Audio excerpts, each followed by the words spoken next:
তো আজকে আমি ঢেঁড়স রান্না করব চিংড়ি মাছ দিয়ে, তাই কিছু ঢেঁড়স কেটে নিয়েছি আর চিংড়ি মাছ কেটে নিয়েছি।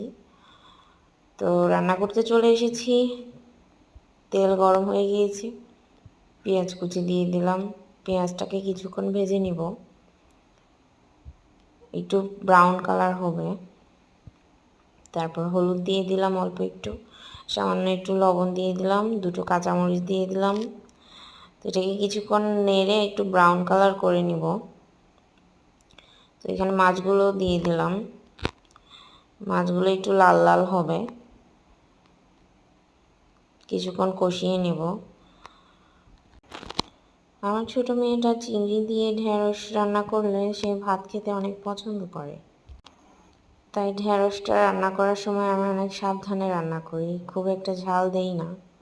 তো এখানে চিংড়ি মাছটা কষিয়ে নিয়েছি, এখন ঢেঁড়সটা ঢেলে নেব। তারপরে কিছুক্ষণ কষিয়ে নেব। 50% কষানো হয়ে গেলে তারপর পানি দিয়ে দিব, একটু নাড়াচাড়া করে এখন ঢেকে দেব। তো আমার মেয়ের বয়স 11 মাস, সে ঝাল খেতে পারে না, তাই দুটো কাঁচামরিচ দিয়েছি।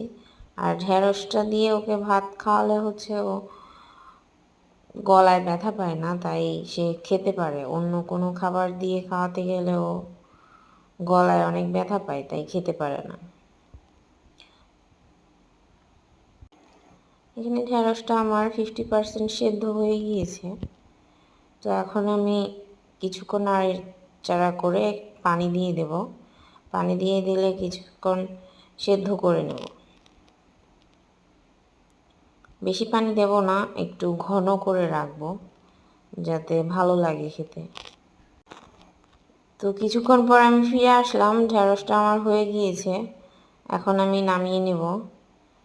নামিয়ে নিয়ে ভাতের সাথে আমার মেয়েকে খাওয়াবো, আমিও খাবো। আমরা দুজন একসাথেই খাওয়া দাওয়া করি। ঢেঁড়সটা দেখতে অনেক লোভনীয় লাগছে, তো আমার মেয়ে এখন খাবে। সে অনেক পছন্দ করে ঢেঁড়স, অনেক মজা করেই খায় আলহামদুলিল্লাহ। অন্য সবজি সে পছন্দ করে, তবে এই সবজিটাও অনেক বেশি পছন্দ করে। তো আমি এখন ওকে খাইয়ে দিয়ে আমি খেয়ে নিব। সবাই ভালো থাকবেন। আল্লাহ হাফিজ।